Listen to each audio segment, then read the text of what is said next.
It's Fan Friday, and we have a show for you today. It's awesome. We're celebrating Pride Month today on To The Point. We're excited to celebrate it, and we're also getting into talking about celebrities and their need to use social and politics and mixing the two and how they've been influential in elections and movements throughout our country. I think it's very topical and perfect. Find out more about this coming up next.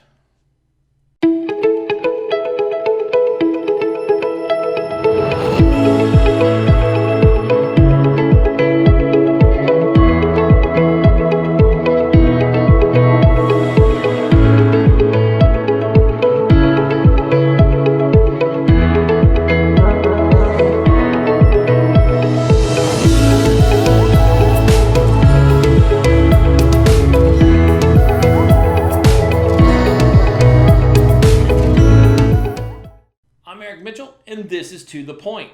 We have a great show for you today. I know, stop me, you always hear me say it's a great show, but truly it is. We have Scott Lowell joining us today, and you probably know Scott from his role as Ted Schmidt on the hit Showtime series Queer as Folk. Yes, Queer as Folk ended over 15 years ago, but this show clearly is a hit. People still talking about it globally, not just here in the United States. What we're going to talk to Scott about is his role doing that, his amazing series that's out now called Adoptable with amazing cast in that, including Noah Wiley. Great cast, right? And we're also going to talk about Pride Month and the LGBT plus community and talk about the lack of having a Pride parade, but Pride's still very much going on. And it's not just in 1 month, it's every day for most of us in our hearts. So we're going to talk about diversity and loving one another and having a great community. So let's get to the point and welcome to our show, Scott Lowell.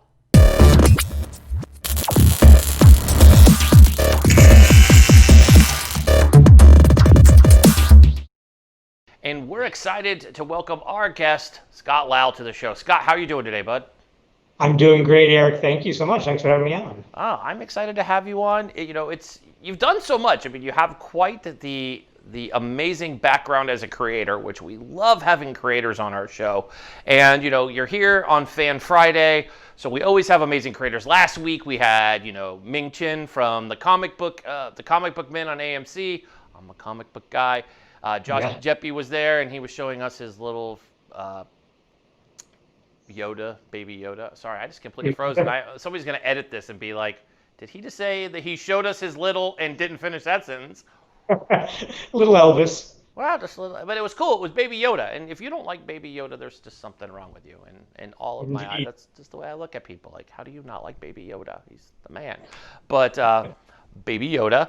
But we enjoyed that. So you've done a few things, and I want to talk about the power of streaming TV because you have an original TV show, Adoptable. That is on Star Baby Network, which is near and dear to our heart here because our producer and sometimes co-host, Miss Jordan Gelber, runs that beautiful network. And you've worked on Queer as Folk, which is awesome. But Adoptable is really interesting, and I don't want to jump ahead, but we're going to jump ahead to start on that because I want to talk about it. Why it was so important to tell your story. You have an amazing cast on this show. If you think about it, you have Noah Wiley, Emily Swallow, who, if you don't know, since this was filmed earlier, but Emily has gone on to be on many things. But what she's famous for is being on Mandalorian. Like the way I tied in Baby Yoda and Mandalorian, just like it's all working around. Circled in. And also you had Sharon Gless, and you have other amazing cast, but that's just to name the top three. And Noah, he's also a very famous actor. So tell us why was it so important to get this story out on Adoptable? Well, it started off as a spoken word piece that I did, at a Moth Story hour type event. And I was kind of forced into doing it. It was not a story I necessarily, the personal side of it, of searching for my birth parents. I shared it amongst my friends, but I didn't necessarily want to go public with it. But when I was forced to do this event, it ended up going so well, and it ended up touching people's lives. It's a very funny story to me. There's so many awkward moments in it, but it also touches people in a way that it made me realize it's hard to find someone whose life hasn't been touched in one way or another by adoption. Either they themselves were adopted, they know someone who's adopted, it's become such a prevalent thing, and that's such a very long journey from where it started back when I was born in the 60s, where it was such a shameful thing, and it was a hidden thing for a woman to get pregnant out of wedlock, and they were sent away to nunneries and having the baby in silence, and then they would come back into decent society again. It would be okay. And now it's a much more open topic. But the story of adoptees, especially adult adoptees in this country, and what we have to go to try to find our roots, because most of us are not allowed access to our original birth certificates even, and to know where we came from or who we are. And that's the other part that I found was kind of a universal theme for everybody. We're all, whether you're adopted or not, we're all trying to figure out who we are in this world. And that's something in the story that tapped into almost everybody's heart, I felt like. So I felt like I wanted to get it out in a wider range to people, and doing a web series at the time. And when I first started thinking about it, this was really back in 2012, so it was quite a few years ago.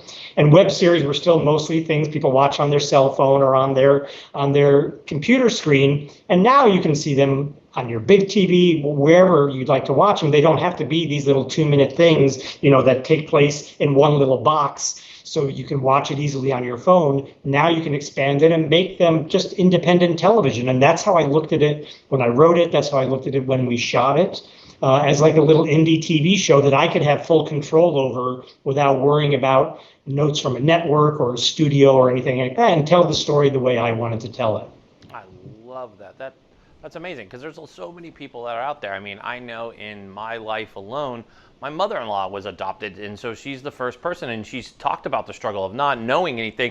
And in fact, it was funny, because the whole time, excuse me, that I've been married to the family, I don't know why all of a sudden I'm coughing over this. Hey, I'm emotional.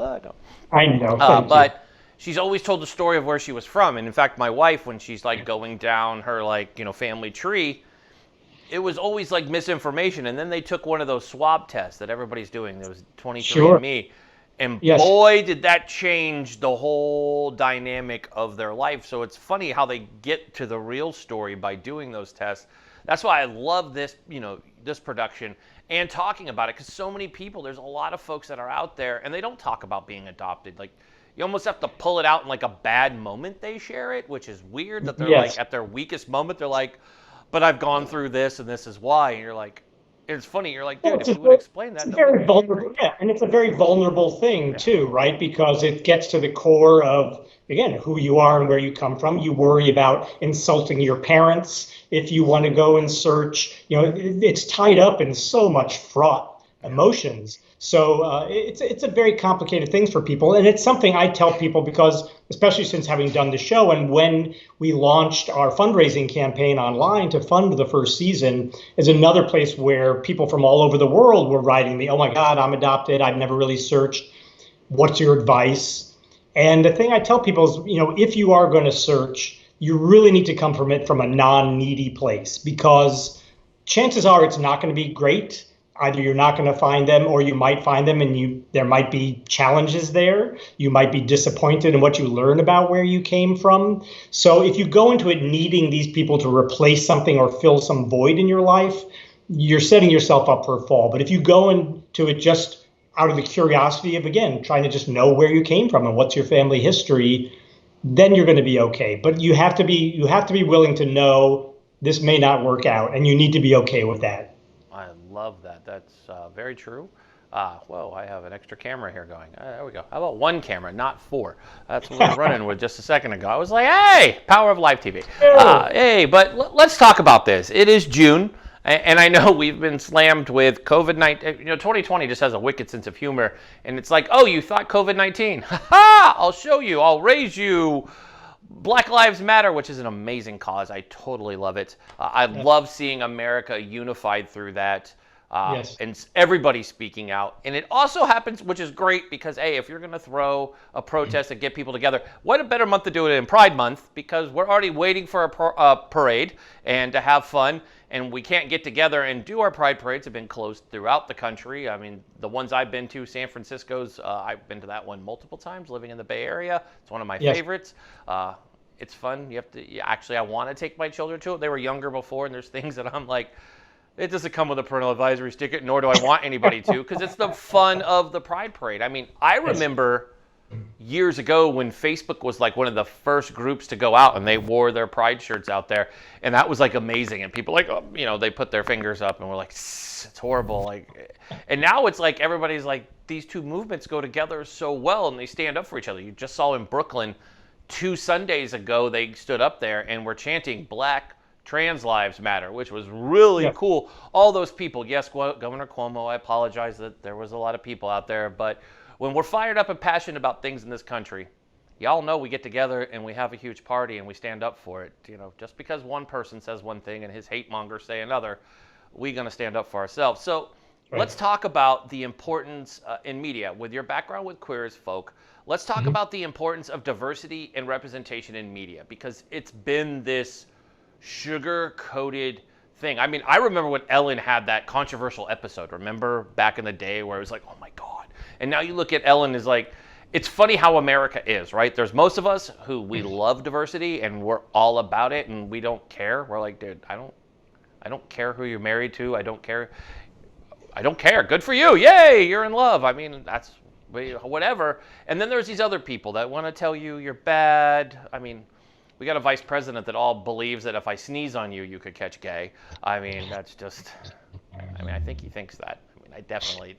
They'll make special masks just for the Pride Parade for that. They'll finally wear a mask then. But he'll show up and say, I'm sure there'll be a post soon about how they are the best president, the best White House ever for gay people. I mean, I know that they've taken the claim.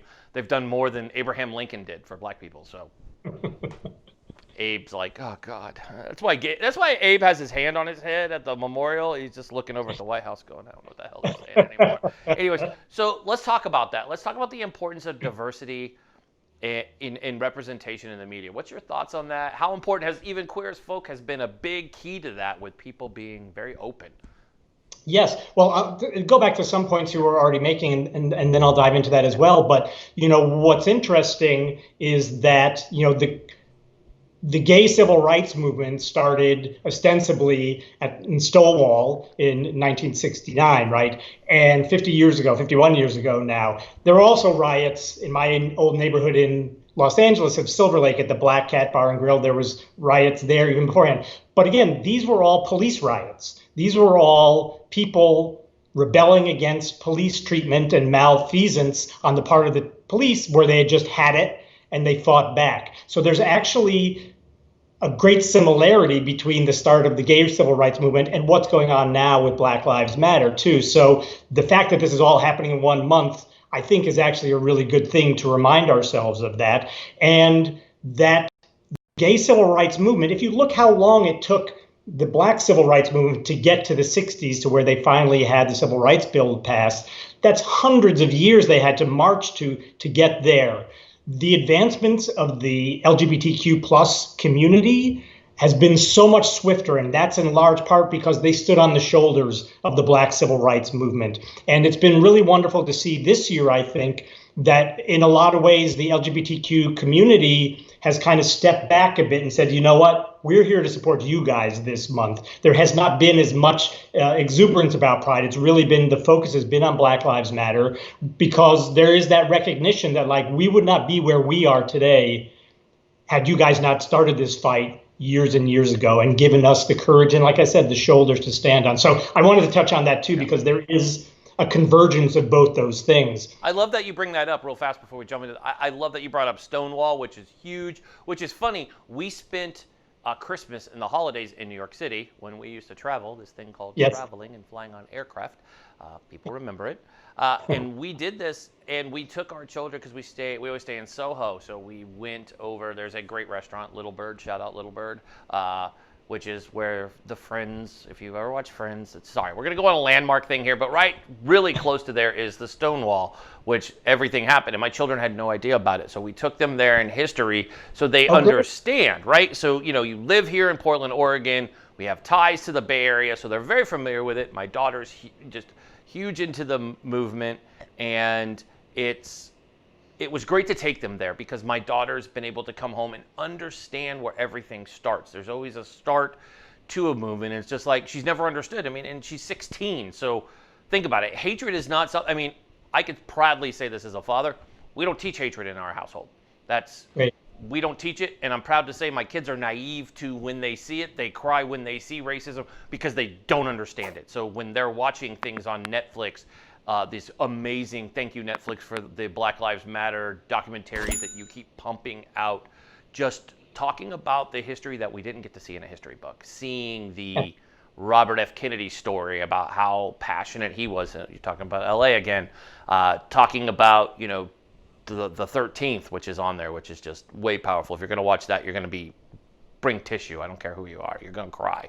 But to see it, so it's amazing to take them back to Stonewall and have my daughter go, this is where it started. And then she asked me kiddingly the other day, she's like, Dad, it seems to be the police happen to be involved in everything that causes a lot of, it's usually cops beating up on somebody they don't like. I'm like, not all cops, because we have friends. We love our law enforcement, our good law enforcement officers. But I'm like, yeah, you probably have a good track history. I would say that's safe. Yes, Stonewall had law enforcement involved. And of course, Black Lives Matter. They're like, dude, go look at our history. Look at the cops wailing on us for years. It's not hard to see. The Watts fires of the 60s, and again in 92, 93, same thing. Cops out of control. Right. So. And again, you know, police, like you mentioned, you know, you have friends who are police officers. Police are only instruments of a system, right? It's not, you know, the police are doing a job they are told to do. Some of them do it with a little more vigor than perhaps you want them to in certain circumstances. But it's really speaking of what the larger system is in our country and what's been there from the beginning in terms of, you know, our original sin of slavery and how that's embedded in the country. And then as far as just, you know, the homophobia and to kind of go down the path towards representation in the media and how media can help in these things. All phobias, you know, come out of ignorance, right? You're afraid of something. People are afraid of change. They're afraid of what they don't know. And when it came to the large amount of homophobia in the country, it all came down to, and the reason things have been able to move so quickly, I believe, is a large part because of the media in terms of helping the LGBTQ plus community. And yes, you had Ellen come out on her show, and it was a huge thing, and the show tanked because people weren't ready. You had Will and Grace come on, and you know, it was kind of gentle. And we like to say those two shows kind of eased the closet door open a little. It kind of like they just kind of made it a little bit of jar. And then when Queer as Folk came around in 2000, because we were on Showtime, which had the tagline of no limits at the time, Queer as Folk was able to kick the closet door off the hinges in a lot of ways, because even with Ellen and with Will and Grace, most portrayals, if not all portrayals, of gay characters in the media up until then were, as the creators of our show, Ron Cowan and Dan Lippman, always have said this, and it's very true, gay characters were always seen as either clowns or eunuchs. They were either the funny kind of best friend, just there with a campy line, or if they were portrayed in a straight manner at all, you could never imagine them actually having sex or kissing or anything like that. Yeah. And what we did on Queer as Folk was have a show where all the main characters were all gay, living their lives, again, not in Miami Beach, not in West Hollywood, not in San Francisco, but in Pittsburgh, Pennsylvania. These are the lives of gay people living in an industrial city. And what are their challenges for them? At its heart, it's a soap opera. It mostly has to do with relationships. But the politics we got into, we were, you know, talking about gay marriage before anybody was talking about it, dealing with the crystal meth addiction, dealing with within the gay community itself, the phobias about HIV status, and showing these people as fully flawed human beings who had sex, very graphic sex on the show. And it was groundbreaking in that way, as well as just portraying human beings as like who we are psychologically. How we are in bed has as much to do with our psychology as it does to how we communicate, right? It's a side of characters. Usually you see people kiss and then they cut to the sheets or up under the chin, and that's it. You don't get to see like what's the strength of that bond? Why does that person have such a hold on this other person? A lot of that has to do with what their sexual chemistry is and what they do. So that's something Queer as Folk was able to do, and to kind of start that conversation of people getting to see like, oh, wow, gay people are like me. They have the same issues I have. They have bad sex like I have bad sex. They have good sex like I have sex. And they fall in love, they have their heart broken, people die, they get married if they can. They want all these same things we do. And I know for a fact, look, we started that show 20 years ago. We're still doing fan conventions around the world because it's not just the US that this show has had an impact. It's places like Russia and China where they still have to get the show bootlegged over there because it's kind of illegal to talk about gay rights over there. But these fans are so ardent and passionate about it because, as we kind of like to say, people came for the queer, they stayed for the folk. They're just people. And that's what they get invested in. And I know we helped boost the fundraising and membership of organizations like PFLAG, people who are now out there passionately fighting for LGBTQ rights, even though they're straight themselves. At least half our audience, if not more, are straight women. That's who keeps the show going. So we helped along that way. And then since then, you have shows like Modern Family and other shows like that. I think these enormously popular shows have helped remove some of the ignorance. And that's, I think, where the gay civil rights movement has been able to advance as quickly as it has. I mean, to go from 1969 to, was it 2012 when gay marriage passed? That's not a long span of time when you compare it to the Black civil rights movement. And I think the media had a lot to do with that. Absolutely. And I agree with you. I think if you look at it, and you're right, when you think about Ellen, and then you look at Will and Grace, which, by the way, I love Will and Grace. You know, yes. Sean Hayes' character was hilarious, and he was kind of the first one to talk about the things that he talked about openly. But it was still pretty vanilla. I mean, obviously, it was a network show. But Queer as Folk, y'all came out on Showtime, which is like, Showtime. It's like, it's anything that's premium, you know what you're going to get between Showtime and HBO. You're going to push the boundaries. And I think both Showtime and HBO release shows pretty close to each other that really pushed the barrier and I think really helped change people's minds on it. And then you had at the same time, you had Brokeback Mountain came out, which was a fabulous movie. But a lot of people were like, you're right. If you think about it, what do people remember of Brokeback Mountain? They remember about the sex scene with, Jake and the late oh my God, Heath Ledger. Sorry, I was like the late Joker. Sorry, Heath. That's not what you're remembered for. I mean, great performance as the Joker, but he's a fabulous actor. I mean, I thought that movie was very well done. Crossed a lot of barriers that I think people need.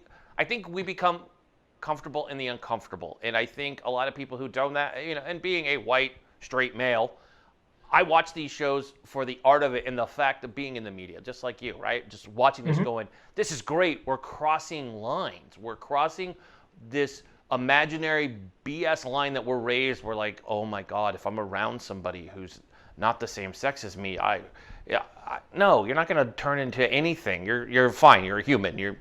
It's good to see other people love each other. It's good to see, I love those shows like my wife says and like you touched on.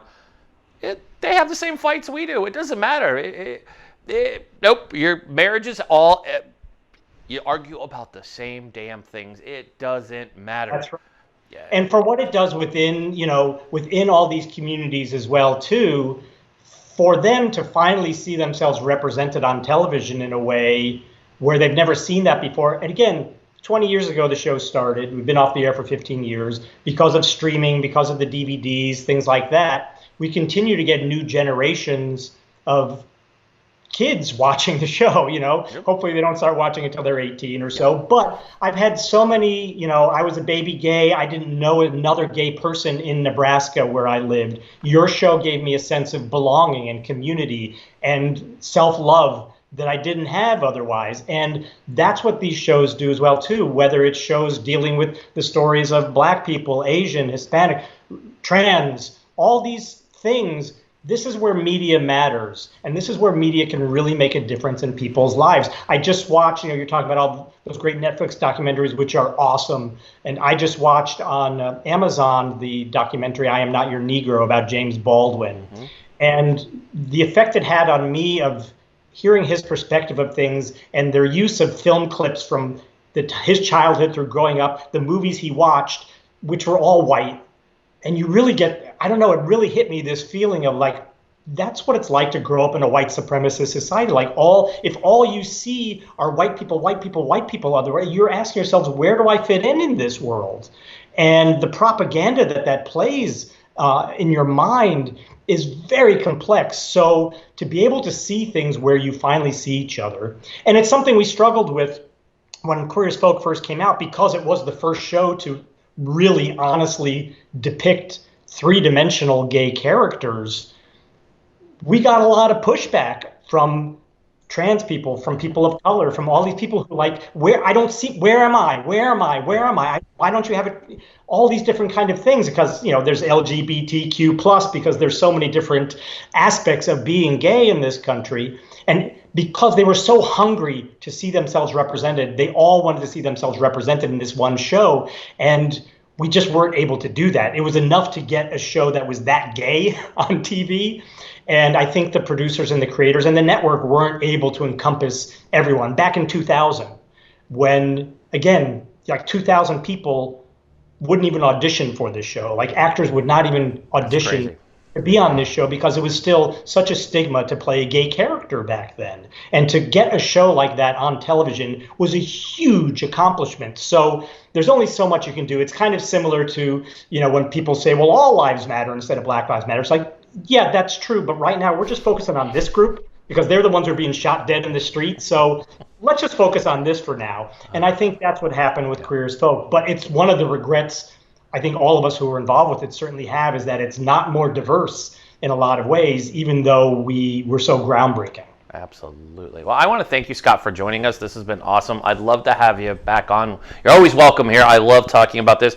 I want to talk more about digital creation. You have created a lot of stuff, and I know we just ran out of time. It's just how this is. I know. I'm sorry. It's Pride Month. Pride Month. There's a lot to talk about. I had to talk about this.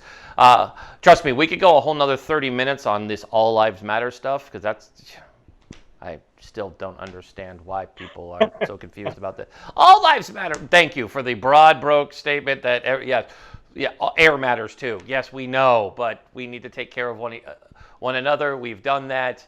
It's like my kids come to me and we talk about this, and it blows my mind. My daughter's like, Dad, our friends in the community, the LGB, now you added plus, okay? I finally got it down. Now you added plus to it. So now I feel like a bad guy. I've been saying the normal acronym without the plus. So that's okay. It's okay. I don't want to get hate mail, people. No hating me. I'm doing my best here. But she came to me and she's like, you had, the Black community has always gone through this, hundreds of years. We had Montel on our show. We talked about this, hundreds of years of racism. Then women in our world, still today, if it wasn't for what the Black community is going through, look how much we've ignored women in our country with, being treated equal. Even the CEOs of companies aren't getting paid the same as their male counterparts. And in fact, one of the big things is the NBA going back to work, and they're getting spoiled by, Disney. But is the WNBA getting that same treatment? They're not. And then you have the gay community that have just done amazing things. The LGBT, plus community, they've done amazing things to the work. So there's so much that you look that racism and hate, it needs to go away. And I think we've reached a point by having an evil person in charge has caused all of us to go, no, we actually love each other and we want to survive, and hate has no place in our country. It doesn't matter what color your skin is. It doesn't matter what sex you are. It doesn't matter who you sleep with at night. Hey, and we have the Supreme Court absolutely agree with us last week, so that's been outstanding on 2 measures the Supreme Court has come through for us. So that's right. I love it when the Supreme Court, it's good. and when it's his homies voting against him, it makes me feel good too. It's like, what are you gonna do now? Can't even complain. But anyways, I want to thank you for coming on. We gotta get you. Sorry, I had to go on that rant just because it made me feel good. Absolutely. Hey, you brought up all lives matter, and that just automatically makes my blood boil. Like, really? I know. Well, I don't know if you've seen that video that's up. I think is so clever. It's very quick. It's this one girl, blonde girl, and she's playing both characters in the scenario. And one, she's standing behind a screen where there's a house on fire, and in the other, she's there in front of just a regular house. Yeah. And the girl in front of the regular house says, like, well, what do you mean? Like, doesn't my life matter? Doesn't my house matter too? And she's like, yeah, but my house is on fire. So yeah, but what about my house? yeah, can we take care of this house that's on fire right now, though? And and that's kind of what it boils down to. Well, we got to keep educating and talking about it. That's what we're talking about. Pride, still making sure that we talk about. We have a lot of things that make this country awesome. You're a large part of it for what you've been doing with Queer as Folk and your mission during quarantine, and amazing show, right? Cult following still to this day. 15 years after you guys went off air. And of course, then there is Adoptable for folks to go out. We'll make sure that link is available on the show. Again, Scott, thank you so much for joining us, and we're going to see you real soon. I keep fighting the fight.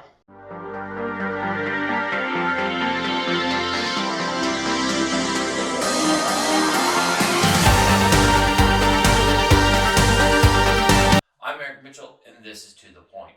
We spend so much time on social media. Admit it, you do. Even when you try to say, I'm quitting Facebook, you still secretly go there. Much like Devin Nunes did on Twitter, he didn't really quit it. He's still on there. Stop saying you're going to quit, Devin. We know you like it. It's like the president. You hate Twitter or you hate Fox, but yet you're still there. Anyways, we're going to be talking about celebs, influencers, and people in the business world using social media or any kind of platform to get their values across, and how it affects elections or trends in our country or anywhere else in the world. We have an amazing guest today, Cooper Lawrence, and she'll be stopping by to share with us her insight after years of working in this industry and understanding the value of it. She's going to talk about her new book that's coming out in July. So we're going to drop that link in there for you, but let's get to the point with Cooper Lawrence.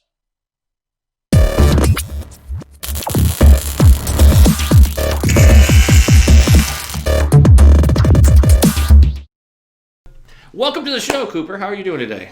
Hey, thanks for having me. We don't have anything to talk about, right? There's nothing going on in the news. Everybody's behaving. Boring world. Everyone's healthy, not a problem. Politics, not an issue.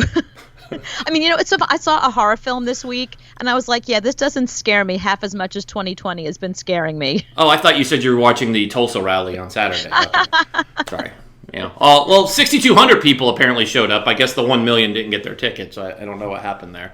That was... Yeah, my favorite thing is that it was the kids who love K-pop music. The K-pop stans, we don't say fans anymore, we say stans. Yeah. And a bunch of the Gen Zers, the Zoomers is what we're calling them now. They went after Trump. I mean, it gives me hope for the future, because when I was their age, I didn't even know who the president was. They're really politically active, and I think it's really cool that they are trying to turn this country around. Absolutely. I agree with you. I have a 13-year-old and a 15-year-old in my house. She'll be 16. And I hate saying it, but it's getting closer and closer every time I say when she'll be 16. August is right around the corner now, which I don't know where all the time went. In such a bad year, it actually is starting to fly by, which is good. I'd like 2020 to end. I'm like, okay, the dumpster fire, keep on moving. But, she talks about it, and it's amazing that she doesn't have a right to vote yet, but they're very politically motivated. They're constantly communicating with each other on Snapchat. They know what's going on. But Eric, what do you make of that? Because at their age, I literally knew nothing, and I didn't really care. Why do your kids care so much? Why does that generation care so much now? Is it the fact that Trump is so polarizing? It's because they have social media. They can get anything, and Trump irritates. Trump pisses them off because they haven't. You got to think about it.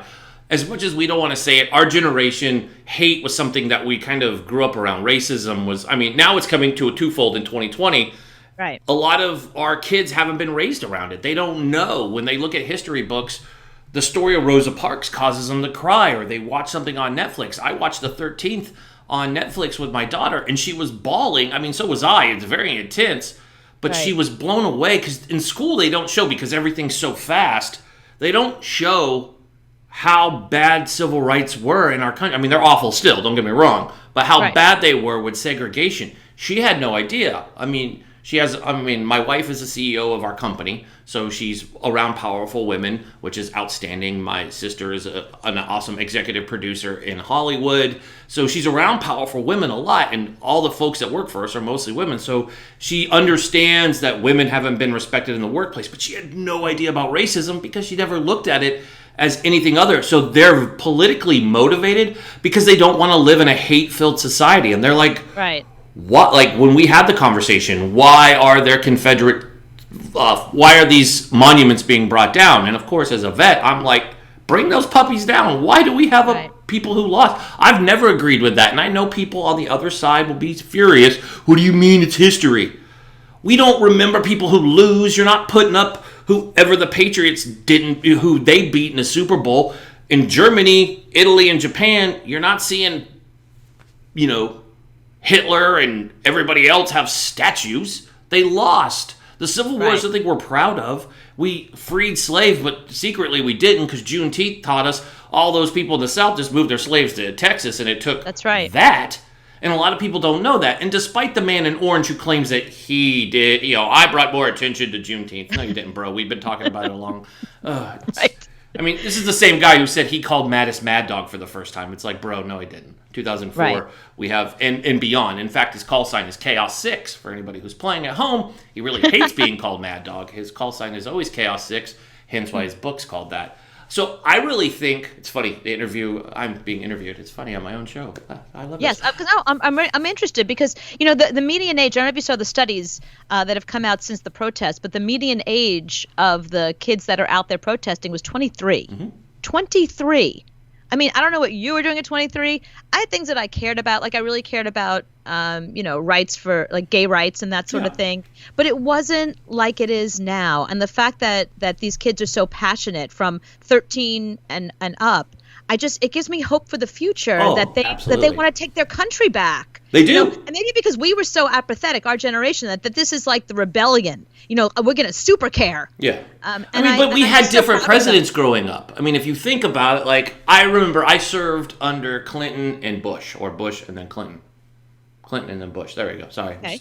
There was a Bush there somewhere. There's a Bush before and a Bush after. That's how you remember Clinton. That's right. You had one of them. It's kind of weird. And then there's Obama, right? Which is awesome, right? To me, I just listed my favorite presidents. Besides Reagan, loved Reagan. I think Reagan everybody loved. He was our Hollywood president. I think it's different because we actually had qualified people in office. No matter what you say, a lot of people don't like that. But in the 80s and 90s, we had, and even in 2000, I know people don't like Bush Jr. I loved W. I thought he did a great job. 9/11, I don't know how anybody could have handled 9/11, period, end of sentence. That was a bad day for anybody. I mean, and we know what, the idiot who's in office now said on 9/11. He's like, looks like I'm going to have some more property. Thanks, bud.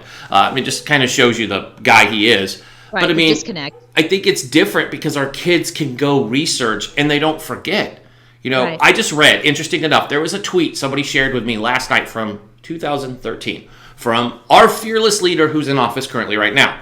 And his tweet says from 2013 that, call me old-fashioned, but I don't think women belong in combat. True story.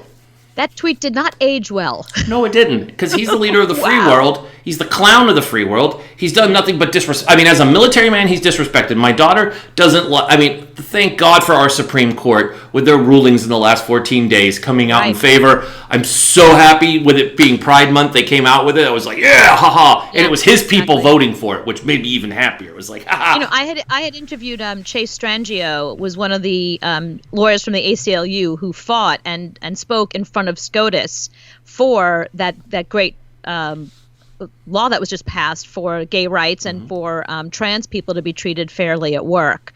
And I mean, it really felt like an uphill battle for those for all the ACLU lawyers, but they had law on their side. And I love the fact that that SCOTUS decided, you know what, we're not here to be political, we're here to be legal. So we're going to do with what the law says and the Constitution says. Yeah. And that's the big lesson. The fact that Trump got so upset afterwards, it's like, you got upset that they followed the law and the Constitution? You should be applauding them and saying, you know what, politically, I don't agree with that because, that's just not what my beliefs are or whatever your problem is. But just at least acknowledge that SCOTUS did their job. They followed the Constitution. Which is what everybody should be doing. It's funny how everyone has this opinion, right? Like I said, when he came out and he was angry, and one of my Republican friends was quick to call me and, oh, you're going to celebrate. He's going to appeal it. And I was like, what the man needs to do is grab that Bible that somebody handed him and hopefully put it right side up. And instead of going across the street to a church he's never been to except once over a year ago, how about he hook a right, go down Pennsylvania Avenue and go over to the National Archives and look right there. He can't touch it like the rest of us can't. there's the Constitution. Have a read, my friend. You might want to Right. read it. I know it's not porn or any other thing that clown reads, but I guarantee you he could get access to the National Archives and read it. And it Or have disturbs someone me. read it to you. You know what? If you Or don't want to somebody, yeah. read, you know what I mean? I get it. You know, just have someone read it to you, or maybe put it in like an audio book, stick in your ears while you're flying somewhere. Just take a little listen. Maybe just try. Just when you're going to your rallies with millions of people not in attendance, you can do that. I mean, it's funny, but let's jump into this. So you have a book coming out. We're gonna jump around on this, but I want to talk about your book. Bear with me while I read your book's title because I love it. So you have a new book coming out. It comes out here in July, but it's available to pre-order on Amazon. I've already done that, by the way. Thank you very much. But I will ask for a signed copy afterwards too, though. Just so Of you course. know. I mean, of course. 'Cause Naturally. that's how this works. I like signed books. I mean, I love books. It's funny. I get books both to listen. My wife makes fun. I have 3 versions of every book I own. I have an Audible version because I listen.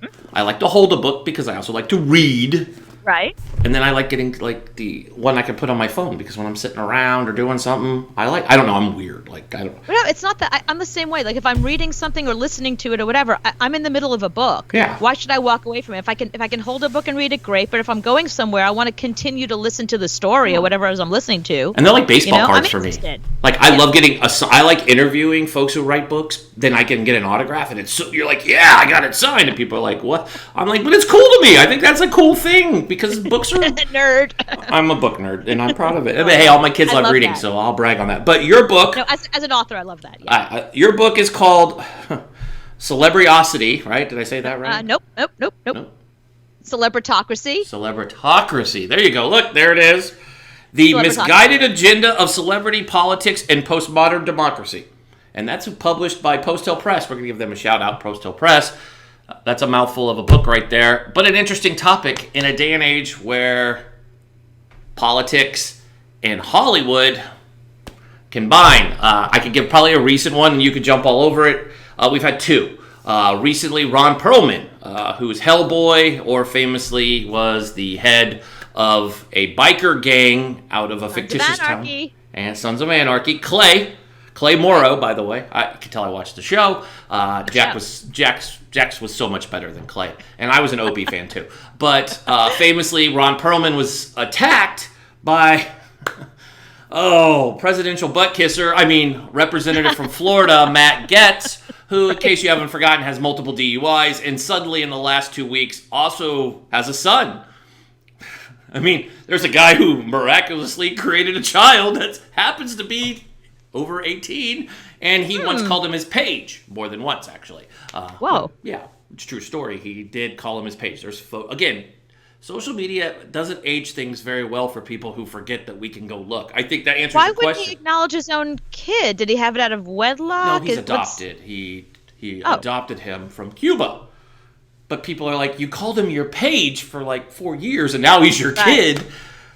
It's interesting. And he's a special guy. We all know he's a trust fund baby, and he's special, and he's best known for being around the president constantly, smiling and kissing butt and acting like he does a lot. But he went after Ron, calling, how dare you attack the president because you played a white supremacist in Sons of Anarchy. And I'm like, I watched the show multiple times. I've watched it again since we've been here.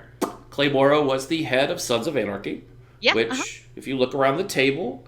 Yep, there's a lot of white guys at it, but there happened to be Happy, who is a real person, who is a Latino, who actually is like a Hell's Angel. And then you have Ortiz, I forget what character, Juice on the show. I apologize. He does a lot for vets. Both of those characters are not white guys. And nor do they play white guys on the show, and they're sitting at the table. There was white supremacists in the show, Henry Rollins. Yeah, but either way, it's acting. They're actors. Yeah, and that's what I loved. He said, I'm an actor. Them. He's like... I'm an actor. It wasn't a documentary. No. That's what I don't get. So why is this? Why doesn't Hollywood... let's ask it in reverse. Why doesn't DC understand actors and actresses play a role? They can have a political stance, and some of them make sense. Like I said before you came on, I believe there's also been the hypocritical side, so it's kind of a two-part question. Matt Damon and Bradley Cooper. Both famously have played very violent roles. That's right. And both after shootings have both come out and say they're anti-weapon, and it's like, bruh, you were freaking, Jason Bourne, and Bradley, bruh, you played, one of the greatest snipers of our times in Chris Kyle.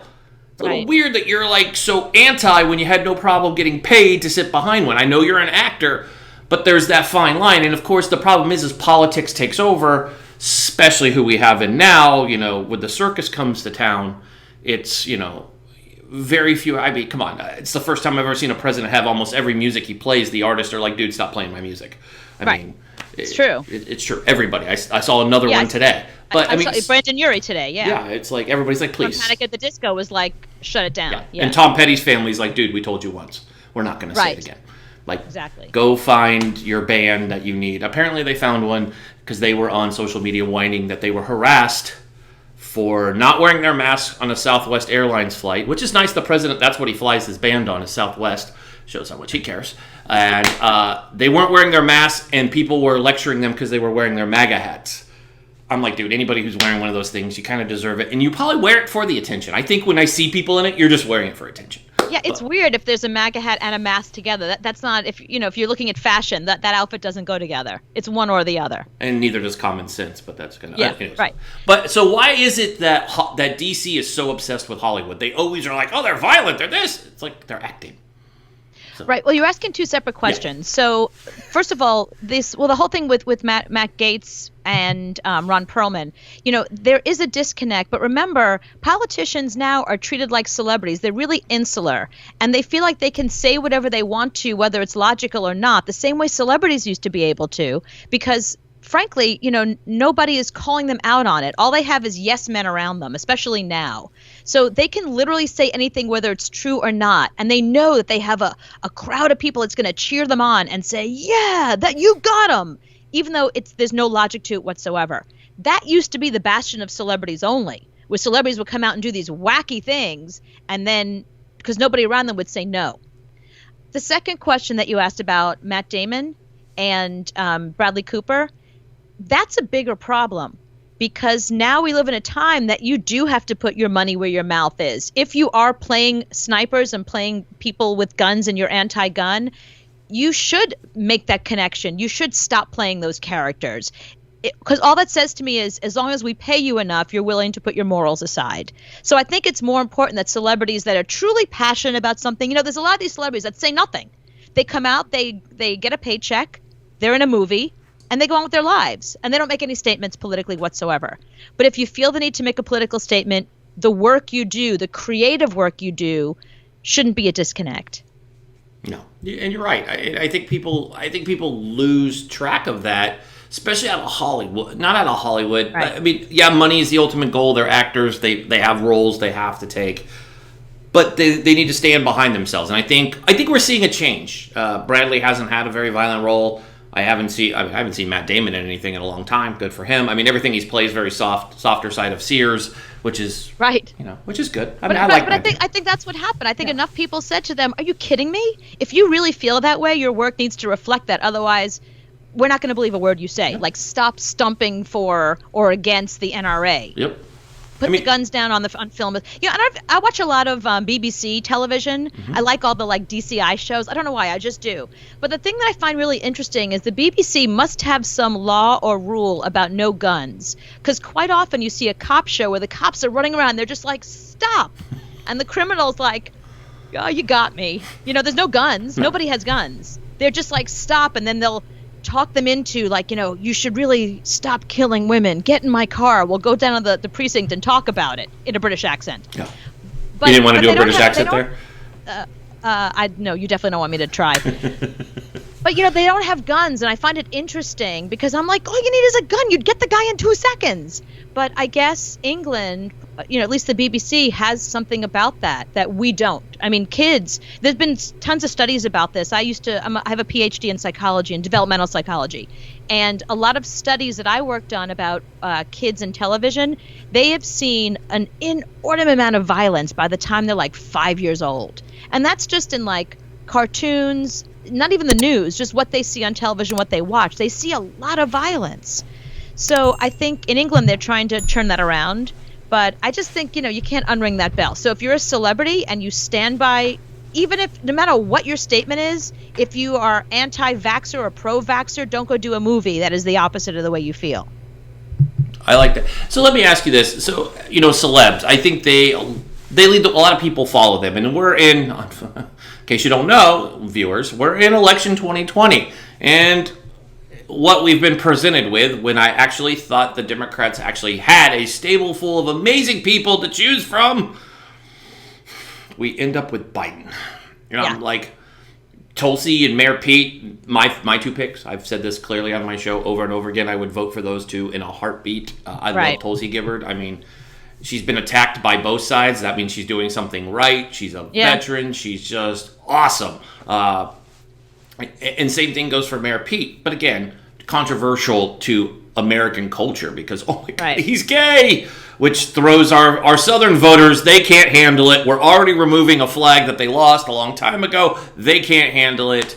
Like anybody cares. Like, what do I care who you're sleeping with? Like, that even matters anymore? Who cares? What year are we in? I thought it was 2020, not 1940. I truly thought that Biden was a placeholder. I really did. I did not think that he was going to be the nominee. I was like, don't worry about it. He's not our guy. There's no way they're going to have an old white guy. This is the Democratic Party. We're going to have somebody that represents the Democratic Party, the liberal agenda. No, here's an old white guy. Yeah. And the Republicans, nobody will speak out. But I think it's funny because if you look at the Republicans in 2016 leading up to election, they were all anti-Trump. Lindsey Graham is the ultimate whoop whoop from he's an idiot to, oh my God, all the time. I mean, and Mitch McConnell, same thing. I mean, Mitch is just as dinosaur-y as Pelosi. It's like both of you lead. The problem is at least one tries to do something and the other one's Mitch McConnell. Sorry, Mitch. You're in Kentucky, bro. You're probably like one of the most racist people we probably can talk about. But I think politics is entwined into everything we do. Why do people have such an issue with celebrities speaking out on politics? Why is that bad? I mean, are they not voters? I mean, they are. Is it the threat that they may sway the vote? I mean, what's the problem with hearing Clint Eastwood, who was at the RNC in 2016, say, I'm not voting for Trump? Is that bad? I mean, are we supposed to tell these guys not to use their position of power or influence to do it? We have no problem when a Kardashian does it, but it's bad when someone else. I mean, where's that fine line? I mean, are celebs supposed to be quiet and just act? I love this question because it's been going on for a very, very long time. From the very beginning when they decided that celebrities can stump for presidents and they can put them forth and start using their star power. I mean, that was something that happened around the time of JFK, and it's been going on ever since. Statistically, the data shows that they actually do not have a lot of influence, that they do not influence a vote. They influence people to vote and to register to vote, but they don't actually influence a vote. On a smaller level, let's talk about like what Taylor Swift just did, where she was completely against the woman running for Senate in Tennessee, in her state of Tennessee, where she's from. She got 59,000 kids to register to vote. It wasn't enough, and they ended up not winning, but it was pretty close. So she did get them politically engaged and politically activated. So they do bring awareness, but they don't really have a huge impact on voting because people still know that I'm not going to vote with my favorite celebrity. I'm going to vote with what's best for my family and my pocketbook. And I think that's why people get upset with celebrities, because it's like, stop telling me what to do. You know what? Just go make a movie. You know what I mean? Go sell your products. Stop telling me how to live my life. So I think people feel like it's okay if you, if you're doing something, if you're out there telling me what movie you have coming out, but just don't tell me how to spend my money. Yeah, absolutely. I love that you said that. It is interesting, and I know we talked off camera, but I'm going to bring it up. Things that the media seems to sugarcoat and why they don't become stories. Now, since April 22nd, out of Fort Hood, Texas, we've had a missing 20-year-old, which was funny. When I told you this, you had no idea. And I had no idea. You're in the mecca of media. I don't even know where to start why this case is so... I mean, if we had Nancy Grace around, except she went to Fox, so now she's, like, not credible. It's like, you go to Fox, you lose all, like, firepower. People are like, oh, you're at Fox. But, Nancy would be covering this, but... Why do you think it is? It's now, we're well past, it's June, we're in late June now, and you look at it, and April 22nd, that's a while ago, but no mention of anything outside of a very small part of Texas has heard of this. Even earlier, I went on social media and asked people who knew about this, because I have a large veteran following. Explain the story a little bit better. So, this 20-year-old, she's at Fort Hood. She's at Fort Hood. What's her rank? She's a private or PFC, so E1, E2, very low ranking, 20 years old, in the Army with 3rd Regiment, Engineering Regiment. I'm a Marine, so sorry, Army folks out there. I promise I'm not butchering your structure of your branch. Just make it easier like the Marine Corps. That's why we do it. It's pretty simple. We don't have special ranks. It's like, we get it. It's like, she's a private, and this is who she belongs to. Right. But she had already complained about being sexually assaulted and sexually harassed to her chain of command. Her last communication with her family said that an unnamed sergeant had walked in on her in her shower, which to me as a male Marine was really shocking when asking other vets, female service women, good friends of our show have shared with us that that's a strangely common occurrence, which made me go like, oh crap, like my good friend who was a guest on our show recently, she said that and she wasn't being snarky.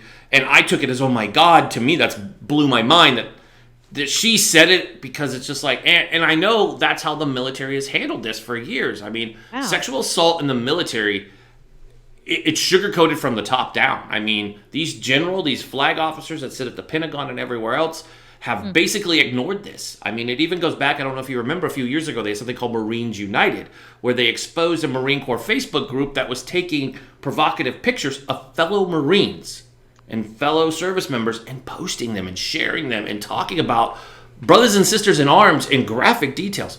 Right. Barely anything happened. I think 3 dudes ended up in the brig. I mean, it's like, wow. Like, no generals lost any.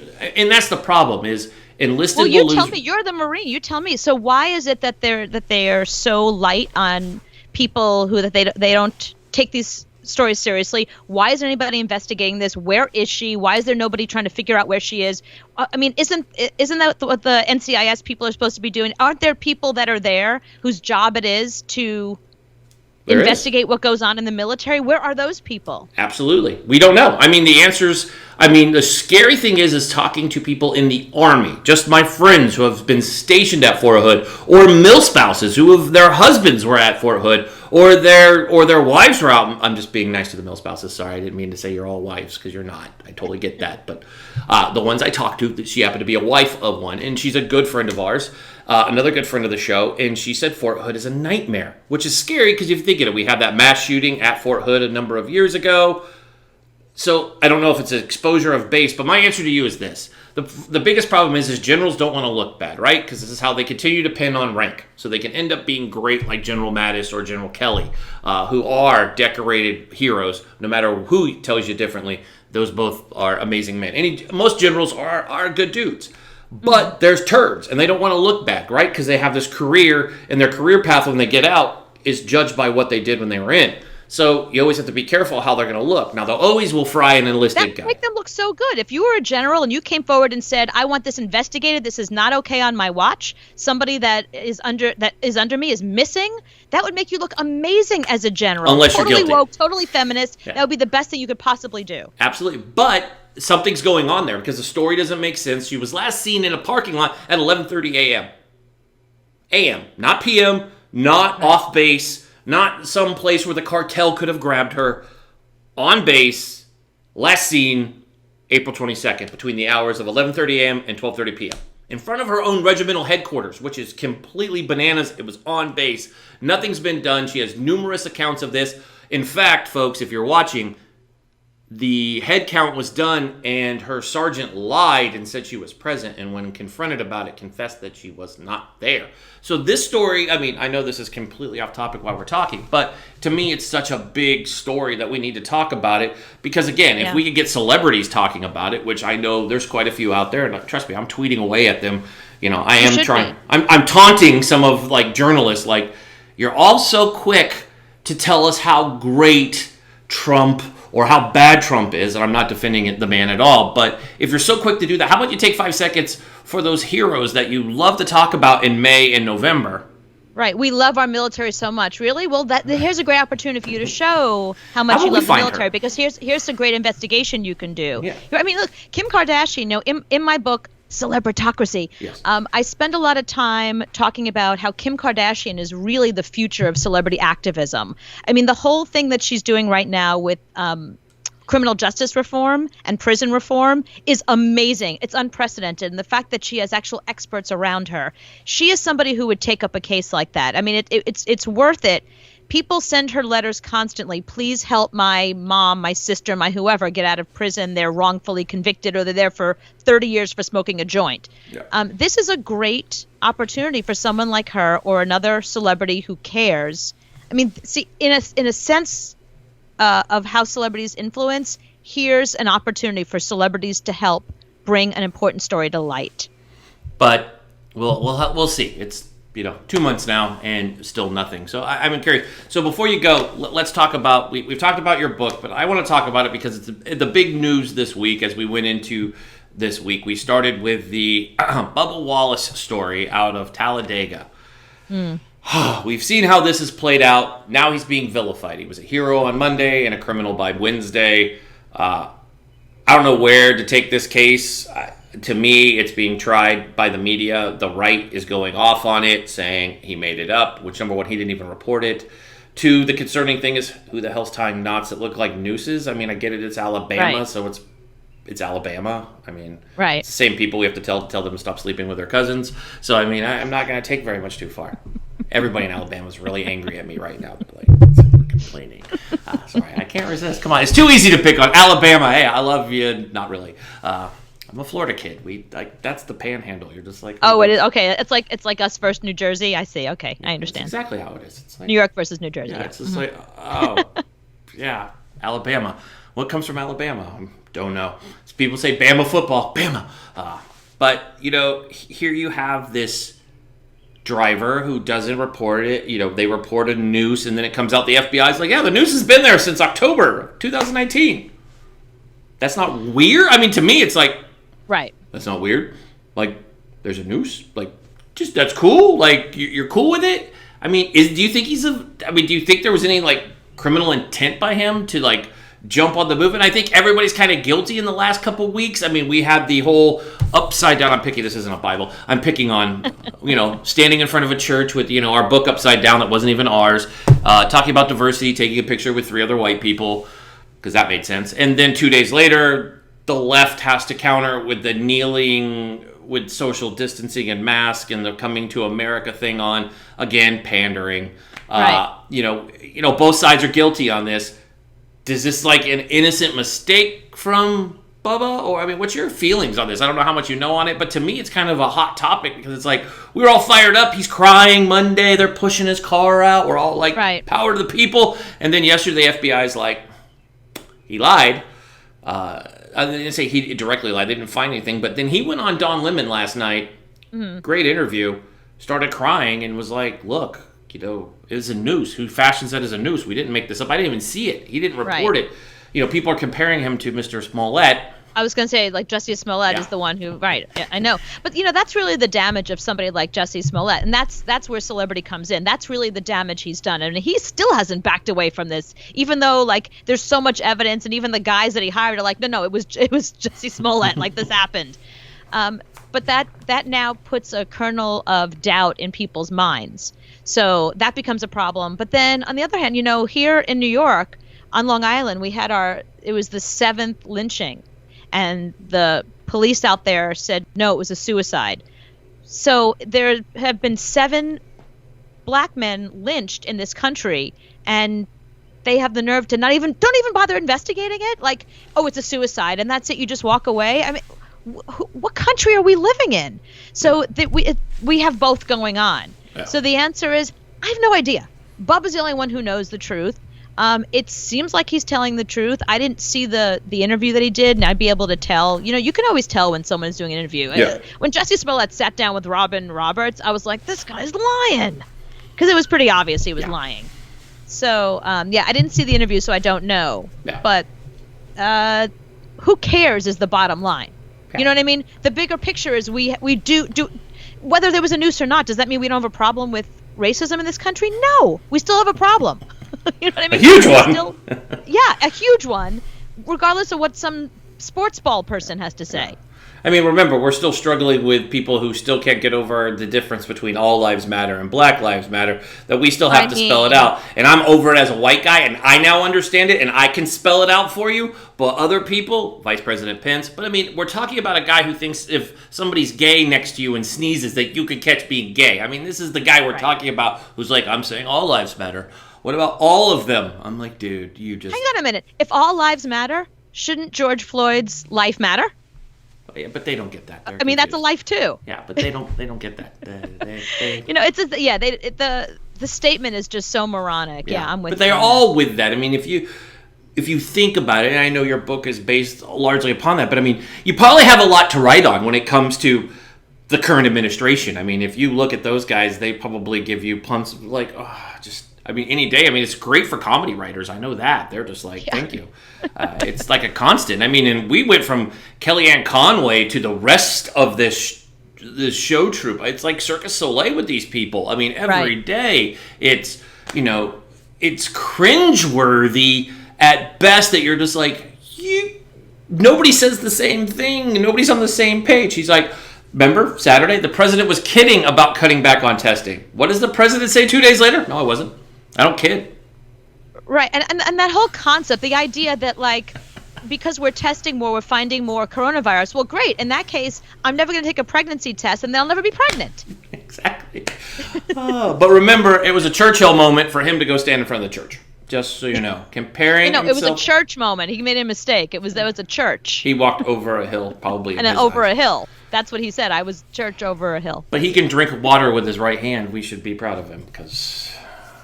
I just don't get this. But I mean, it's been a pleasure. I don't want to keep you too much longer. It's been a pleasure having you on the show today. So much. Tell folks how they can order your book. Give a little pitch your book real fast so people know. And we're going to include, just so you know, we're going to include your link to your book in this. So folks, if you're watching this on YouTube and even on Facebook, please just scroll down. We're going to drop the link in there for you to be able to pre-order Cooper's book. That just is exactly. Awesome. Yes. Celebritocracy. It's on Amazon and BarnesandNoble.com. And you can check out CooperandAnthony.com for my radio show. Radio. In just a small market in New York.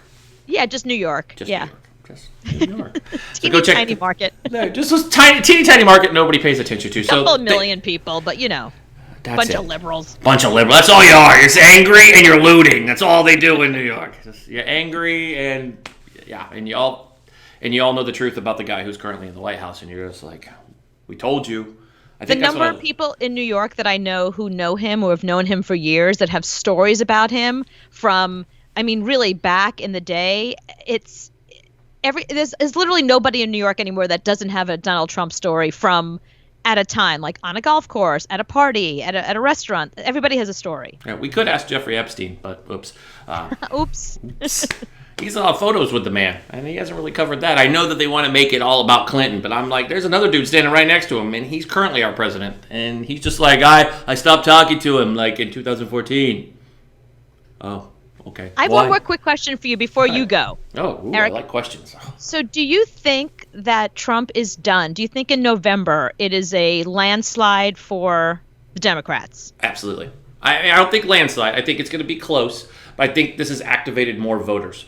I think traditionally, certain communities, I know the black community traditionally, and I hate saying this because I sound such like a pundit, but the black community traditionally always votes Democrat. I think they now have a way to do it, and it's just fired up more people. The clear-cut racism is out there. Anytime President Obama goes on and live stream anything, it's not just his supporters. It's the amount of racist Trump 2020 people that show up in there and say such derogatory things. Apparently, we need to tell the people in the middle of the country, because apparently those are the ones I can find that vote for the man. They don't know that once you earn the title president, it doesn't go away when you leave office. Because they're like, stop calling you President Obama. I'm like, bro, that's his name. Like, my title will always have Marine in it because I earned that title.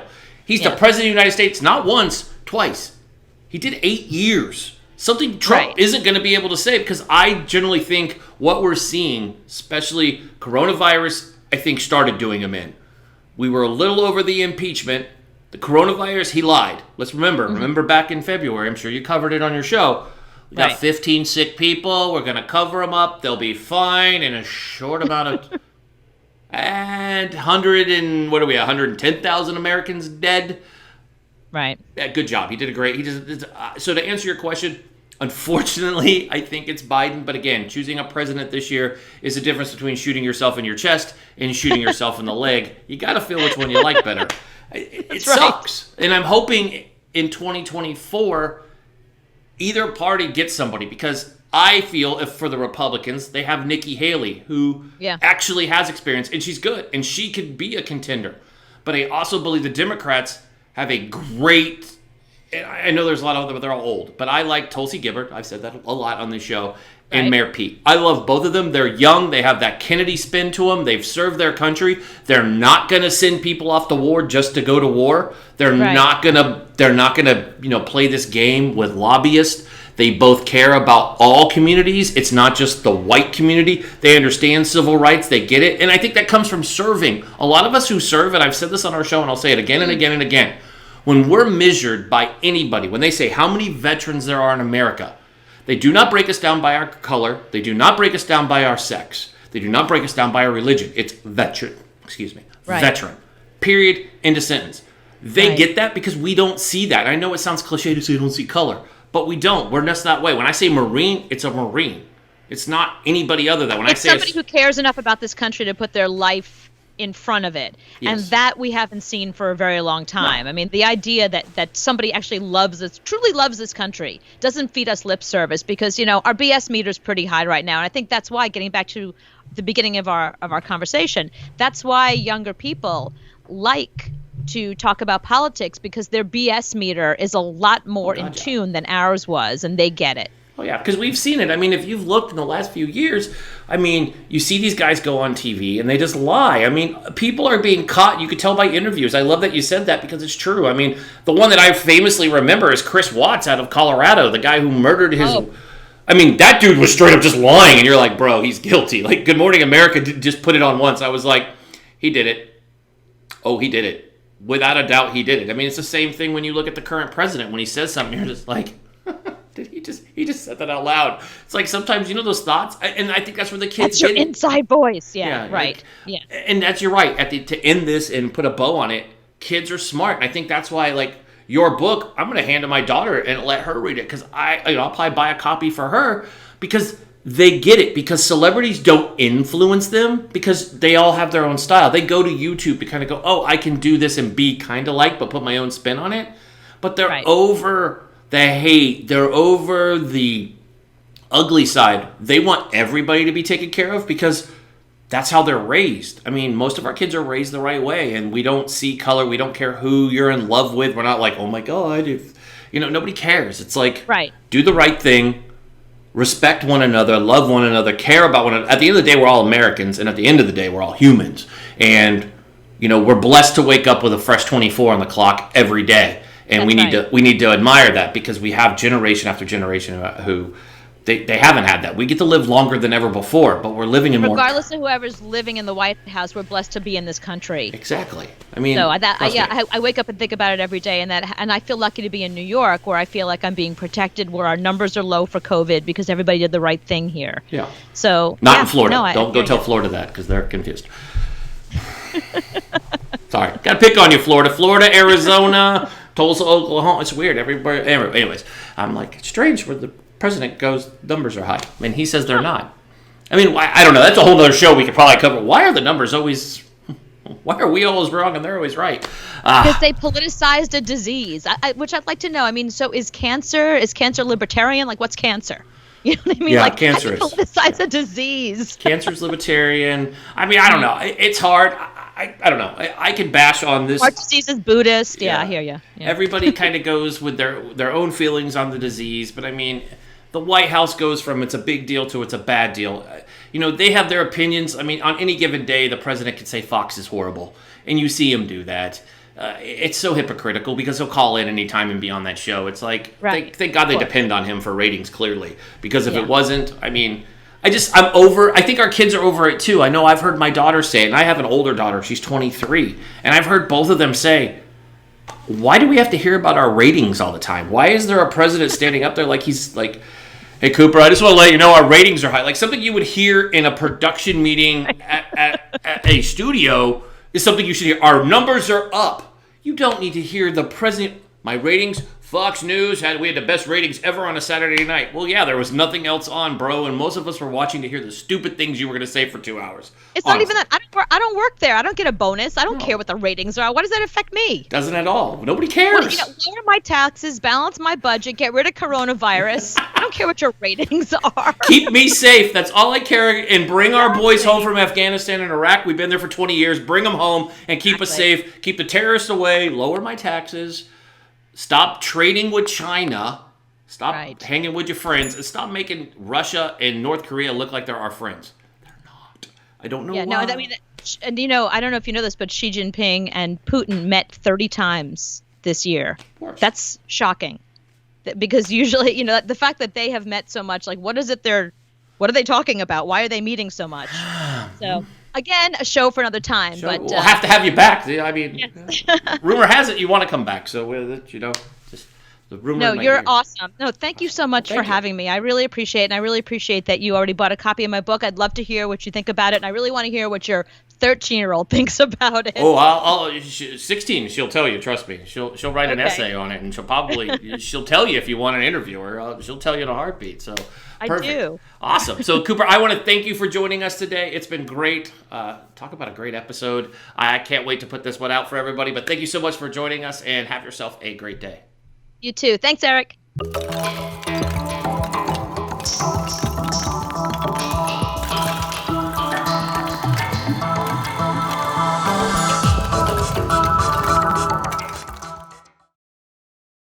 And that's Fan Friday, folks. Thank you so much for tuning in this week. We've appreciated you. Thank you to Cooper and Scott for joining us today on our show. Thank you to all our guests this week. What an truly amazing week of guests. I've loved every one of our guests. I think our shows were amazing. Thank you to Stephanie, Cynthia, Lisa, Mr. Mike Burt, and of course on Monday, our amazing veteran show, George Bryant. Thank you, partner, for showing up. Appreciate every one of you guys. We have a hell of a week for you coming up. Going into July 4th weekend, we are bringing the fire and the heat. We have Navy SEAL from SEAL Team 6 and Survivor from Mount Everest. We have Don Mann joining us. On Tuesday, we have from Shark Tank, Kevin Harrington and his new investment, RoofMax. Their CEO, Mike, will be joining us also. On Wednesday, great show for you there. Thursday, Richard Herman from CNN and Legal Analyst. We're going to be talking about all these rumors that are out here. Talking about, is the president going to leave if he loses? All these judges that are getting appointed. And really, can the president do anything about the Supreme Court voting against him? Basically, he can't do anything because they can make their decisions on their own. And we talk about that. And then Friday, amazing Fan Friday show for you. We're going to get back. We're going to go back in time, hop into the time machine, go grab a parent for your Friday episode. We have Mr. Butch Patrick joining us. That's right, Mr. Eddie Munster is joining us on our show. So it's an amazing week ahead as we go into a holiday, and a special guest when we get back from the holiday, or maybe during the holiday. We don't know. We're going to let you go as we go through the week. But thank you for tuning in this week. On behalf of our entire team here at To The Point, we thank you for doing it. Once again, make sure you can help us out greatly by smashing that subscribe button, flicking that bell, and making sure you like and share our show with a friend. Remember, if you miss a show at all, always go back to our YouTube channel, To The Point. You can always go there and check out any episode. They're broken down by our hashtags, by our show. So check them out. You never miss a show there.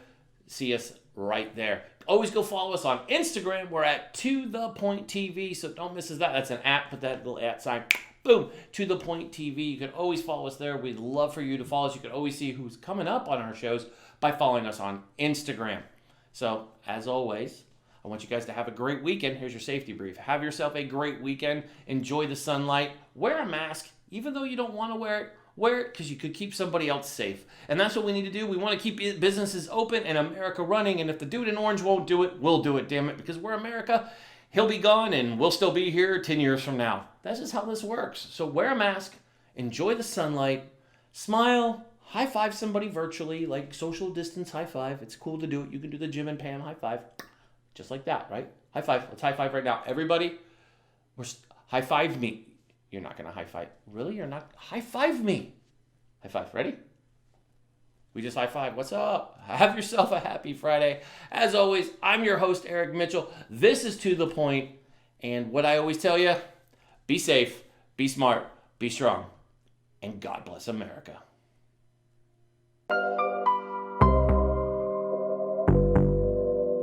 Let's get to the point.